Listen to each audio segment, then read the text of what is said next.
...2850 ton sertifikalı buğday, arpa ve mercimek tohumu dağıtım törenimize hoş geldiniz, şerefler verdiniz.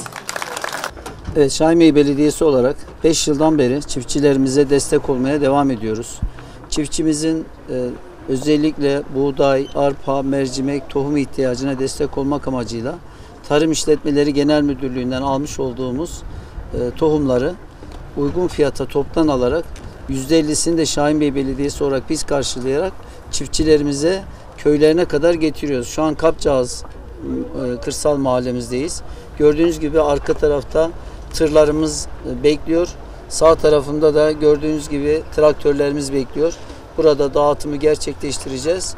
Dediğim gibi 5 yıldan beri çiftçimize arpa, buğday, mercimek, gübre desteği, hayvan yetiştiricilerimiz için yem desteği, arılı kovan desteği, canlı hayvan desteği, ayrıca 1500 kilometre arazi yolu yaparak, meralarımızı gübreleyerek, meralara su kuyusu açarak çiftçilerimize her anlamda destek olmaya devam ediyoruz.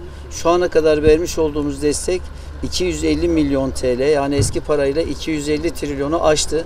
Çiftçimize helal hoş olsun. Çiftçimiz üretiyor. Çiftçimiz kazandıkça ülkemiz kazanıyor. Şahinbey'de biz destekleme yapmadan önce ekili alan 80 bin dekarken şu an 320 bin dekara çıktı. Yani %300'ün üzerinde artış, ekili alan 4 katına çıktı. Çiftçi sayımız 4000'lerden şu an 6600'lere çıktı. Yani artık şehirden köye dönüş başladı. Bu desteklerle hem çiftçimiz kazanıyor, hem ülkemiz kazanıyor, hem de üretmiş oluyoruz ki gıda üretimi şu süreçte ne kadar önemli olduğunu gördük. İnşallah bu desteklerle çiftçimize kazandırmaya, ülkemize kazandırmaya devam edeceğiz.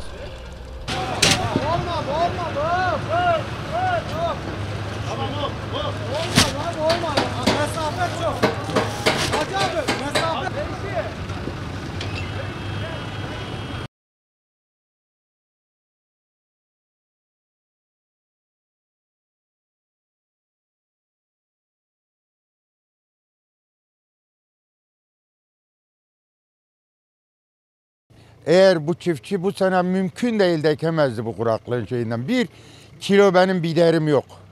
Ben o kadar bideri hepsini buradan temin ettim. Allah kendinden razı olsun. 5 kağıt gübre, 8 kağıt mazot nasıl ekecek? Bunun yarısını verdi adam. Allah yüzümü bereket versin. Biz şimdi ben 100 dönüm yer ekeyim. Şahinbey Belediyesi geldi geleli. Biz inan ki yeminden, tohumundan, gübresinden çok memnunuz. Allah kendi daha devamını istedik. Şimdi ikinci bir şeyimiz gelen hayvanların yem bekledik. Yem. Hayvanların yemini bak giden sene aldık, bu sene gene istedik aynısını. Çiftçimiz zaten zor durumda. Sağ olsun gübresinden, yeminden çok teşekkür ederim başkanıma. Yine Allah kendinden razı olsun. Bize çok destekleri var. Tohum olarak, gübre olarak, yem olarak her şeyle. Fideden, zeytin fidandan her şeyle bize çok destek verdi. Kendisinden çok teşekkür ederiz. Şu an zaten çiftçilerin girdi fiyatlarının acayip yükseldiği bir dönemde bu güzel projenin sunulması çiftçilerimiz için iyidir. Yani desteklerini bekliyoruz, teşekkür ediyoruz.